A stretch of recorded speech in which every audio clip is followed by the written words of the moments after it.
and get you right. Should've look good in the moonlight. This music is so come on.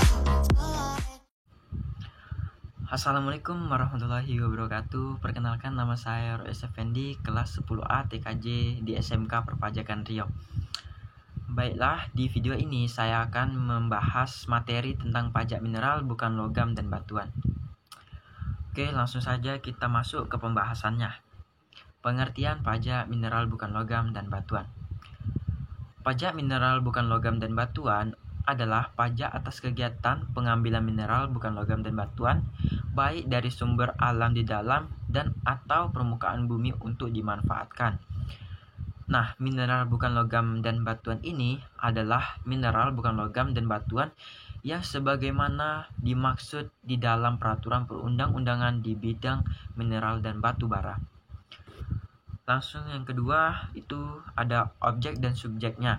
Objek pajak mineral bukan logam dan batuan adalah kegiatan pengambilan mineral bukan logam dan batuan yang meliputi asbes, batu tulis, batu setengah permata, batu kapur, batu apung, batu permata, bentonit, dan semua yang termasuk ke dalam mineral bukan logam dan batuan yang sesuai dengan ketentuan peraturan perundang-undangan.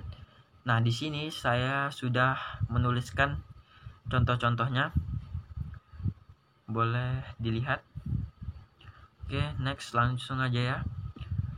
Nah, sedangkan pajak mineral bukan logam dan batuan dikecualikan atas yang pertama itu kegiatan pengambilan mineral bukan logam dan batuan yang nyata-nyata tidak dimanfaatkan secara komersial, seperti kegiatan pengambilan tanah untuk keperluan rumah tangga, perancangan tiang listrik atau telepon, penanaman kabel listrik atau telepon, dan penanaman pipa air atau gas. Yang kedua, kegiatan pengambilan mineral bukan logam dan batuan yang merupakan ikutan dari kegiatan pertambangan lainnya yang tidak dimanfaatkan secara komersial. Yang ketiga, pengambilan mineral bukan logam dan batuan lainnya yang ditetapkan dengan peraturan daerah. Nah, subjek pajaknya. Subjek pajaknya itu adalah orang pribadi atau badan yang dapat mengambil mineral bukan logam dan batuan tersebut. Oke, langsung next kita masuk yang ketiga, tarif dan cara perhitungan pajak. Tarif pajak yang pertama itu pajak mineral bukan logam dan batuan ditetapkan sebesar 25%. Yang kedua, besaran pokok pajak mineral bukan logam dan batuan yang terutang dihitung dengan cara mengalihkan tarif dengan dasar pengenaan pajak. Nah, cara perhitungan pajak ini cukup mudah, yaitu pajak sama dengan tarif pajak dikali dasar pengenaan pajak. Next, kita masuk ke contoh soal yang pertama. Nah, semisal PTA melakukan pembelian tanah liat sebanyak 5 meter kubik dan pasir dan kerikil sebanyak 15 meter kubik untuk keperluan komersial. Jika pada daerah tersebut ditetapkan tarif pajak mineral bukan logam dan batuan sebesar 25%, kemudian nilai pasar tanah liat 10.000 sedangkan nilai pasar pasir dan kerikil itu 20.000, sehingga pajak mineral bukan logam dan batuan yang terutang itu berapa? Nah, pembahasannya itu yang ini kita mulai atas tanah liatnya. Tanah liatnya 5 meter kubik. Kita kalikan harga pasarnya 10.000. Nah, kita kalikan tarifnya. Dikalikan sama tarifnya. Jadi menghasilkan 12.500.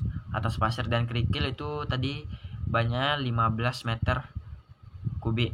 Kita kalikan dengan harga pasarnya. Terus dikalikan lagi sama tarif pajaknya 25% dan menghasilkan 75.000. Nah, ketika sudah dapat semuanya, kita jumlahkanlah yang 12.000 sama 75.000 ini. 12.500 ditambah 75.000 dan hasilnya 87.500. Oke, kita masuk ke contoh soal yang nomor 2. Untuk memproduksi batu, bata, dan batako, sebuah perusahaan penyedia bahan bangunan memerlukan pasir sejumlah 10 meter kubik per hari dan tanah liat sejumlah 15 meter kubik per hari. Batu bata dan batako dipasarkan wilayah di sekitar kota Medan. Tarif pajak ditetapkan sebesar 20%. Berapakah pajak mineral bukan logam dan batuan atau pajak MBLB yang harus dibayar jika diketahui harga pasir untuk bangunannya 25.000 per meter kubik. Harga tanah liatnya itu 30.000 per meter kubik. Jumlah pasir yang digunakan ini semisal kita ambil untuk keperluan 30 hari. Jumlah pasir yang digunakan itu kita kali pasirnya kan tadi 10 kita kalikan dengan 30 hari, hasilnya 300 meter kubik per bulan. Nah, jumlah tanah liatnya itu 15 dikali 30 hari, hasilnya 450 meter kubik per bulan. Nah, tarif pajaknya itu 20% tadi dibilangnya. Nah, oke, kita selesaikan lah nih dasar pengenaan pajak.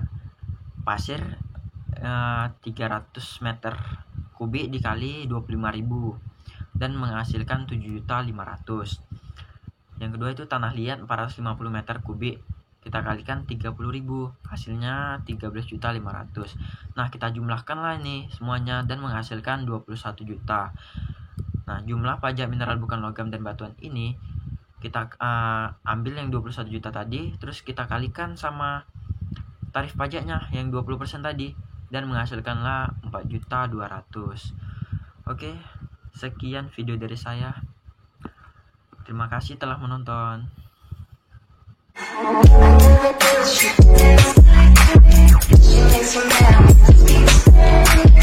¿Cómo se llama?